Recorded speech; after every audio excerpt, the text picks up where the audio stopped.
Assalamualaikum warahmatullahi wabarakatuh. Alhamdulillahi rabbil alamin wassalatu wassalamu ala rasulillah wa ala alihi wa sahbihi ajma'in. Amma ba'd. A'udzu billahi minasy syaithanir rajim. Wa laqad yassarnal qur'ana lidzikri fahal min muddakir. Rabbi shrah li sadri wa yassir li amri wahlul 'uqdatam min lisani yafqahu qawli.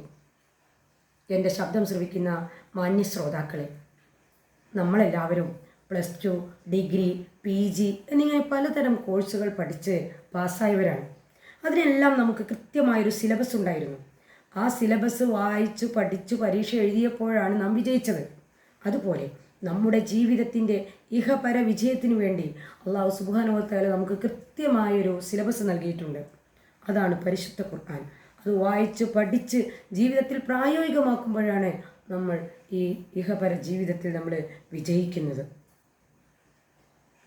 അതുകൊണ്ട് തന്നെ അത് വായിച്ച് പഠിക്കുവാൻ അല്ലാഹു സുബ്ഹാനഹു വ തആല ഇഖ്റ എന്നാണ് ആദ്യമായി നമ്മളെ ഉപദേശിക്കുന്നത്. മനുഷ്യന് അറിവ് സമ്പാദിച്ചു വെക്കുവാനും ശേഖരിച്ചു വെക്കുവാനുമുള്ള 2 മാർഗങ്ങളാണ് എഴുത്തും വായനയും. എഴുതി വെക്കാൻ ആവശ്യമായ പേന എന്ന അനുഗ്രഹവും നൽകിയിട്ട് അല്ലാഹു സുബ്ഹാനഹു വ തആല സൂറത്ത് ഖമറിൻ്റെ 17, 22, 32, 40 ആയത്തുകളിലൂടെ 4 പ്രാവശ്യം നമ്മളോട് ചോദിക്കുകയാണ്, വലഖദ് യസ്സർനൽ ഖുർആന ലിദ്ദിക്ർ. ഈ ഖുർആനിനെ ചിന്തിച്ചു മനസ്സിലാക്കുവാൻ വേണ്ടി നാം എളുപ്പമാക്കി തന്നിരിക്കുന്നു. ഫഹൽ മിൻ മുദ്ദക്കിർ. വല്ലവരുമുണ്ടോ ഇതിനെ ചിന്തിച്ചു മനസ്സിലാക്കുന്നവരായിട്ട്? അങ്ങനെ വല്ലവരുമുണ്ടെങ്കിൽ അവർ ആ രീതിയിൽ ഈ ഖുർആനിനെ സമീപിക്കട്ടെ എന്ന ആഹ്വാനമാണ് അല്ലാഹു നമുക്ക് നൽകുന്നത്. ഖുർആനിനെ നാം എളുപ്പമാക്കിയിരിക്കുന്നു എന്ന് പറയുന്നതിന് തൊട്ടു മുമ്പ് ധിക്കാരികളായ ജനതക്ക് വന്ന ശിക്ഷയെക്കുറിച്ചാണ്. അതായത് നൂഹ് അലൈഹി ഇസ്ലാമിൻ്റെ ജനത, ആദ് ഗോത്രം, സമൂദ് ഗോത്രം, ലൂത്ത് അലൈഹി ഇസ്ലാമിൻ്റെ ജനത, ഇവർക്ക് വന്ന ശിക്ഷയെക്കുറിച്ചാണ് അല്ലാഹു പറയുന്നത്. മനുഷ്യരെ നേർമാർഗത്തിലേക്ക് നയിക്കുവാൻ മഹത്തായ പാഠങ്ങൾ നൽകുന്നവയാണ് ഈ ശിക്ഷകൾ. ഈ ശിക്ഷകൾ വരാതിരിക്കുവാനുള്ള താക്കീതുകളും ഉത്ബോധനങ്ങളും ഉപദേശങ്ങളും വിധിവിലക്കുകളും ബുദ്ധിപരമായ ശൈലികളും തെളിവുകളുമെല്ലാം ഉൾക്കൊള്ളുന്നതാണ് ഈ പരിശുദ്ധ ഖുർആൻ. ഇത് നിങ്ങളെ നേർമാർഗത്തിലേക്ക് നയിക്കും. അതുകൊണ്ട് ശിക്ഷ വന്ന് കാര്യങ്ങൾ മനസ്സിലാക്കുന്നതിനേക്കാൾ നല്ലത് ഖുർആനിൻ്റെ ആശയം ഉൾക്കൊണ്ട് ജീവിച്ച് ആ ശിക്ഷയിൽ നിന്നും രക്ഷപ്പെടലാണ് എന്ന ആഹ്വാനം കൂടി അല്ലാഹു ഈ ആയത്തുകളിലൂടെ നമുക്ക് നൽകുന്നുണ്ട്. നോക്കൂ, നമുക്ക് രോഗം വന്നാൽ നമ്മൾ ഡോക്ടറെ അടുത്ത് പോവും, മരുന്ന് കുടിക്കും, അത് സുഖപ്പെടുകയും ചെയ്യും.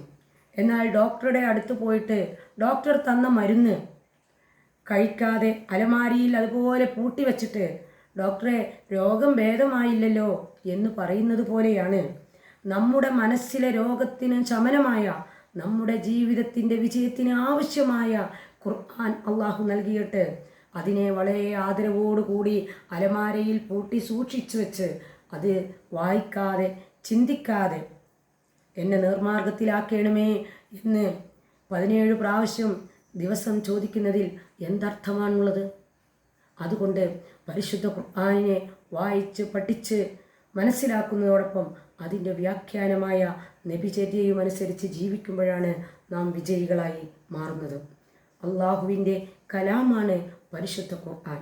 അത് നന്മയും തിന്മയും വേർതിരിച്ച് നമ്മെ നേർമാർഗത്തിലേക്ക് നയിക്കുന്നു എന്ന് മനസ്സിലാക്കി സത്യാന്വേഷണ ബുദ്ധിയോടെ ഖുർആനിനെ സമീപിക്കുന്ന ഏതൊരാൾക്കും ഖുർആൻ എളുപ്പമായി മാറും.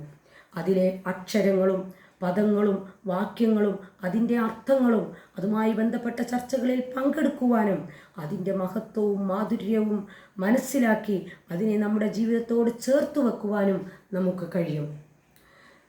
ഖുർആൻ പഠിതാക്കൾ എന്ന നിലക്ക് വലഖദ് യസ്സർനൽ ഖുർആന ലിദ്ദിക്ർ, നിങ്ങൾക്ക് പഠിക്കുവാൻ ഞാൻ ഈ ഖുർആനിനെ എളുപ്പമാക്കിയിരിക്കുന്നു എന്ന ആയത്ത് നമുക്ക് പ്രതീക്ഷ നൽകുന്നതാണ്. എന്നാൽ ഫഹൽ മിൻ മുദ്ദക്കിർ എന്ന 2ാമത്തെ ഭാഗം നമ്മളെ ഭയപ്പെടുത്തണം.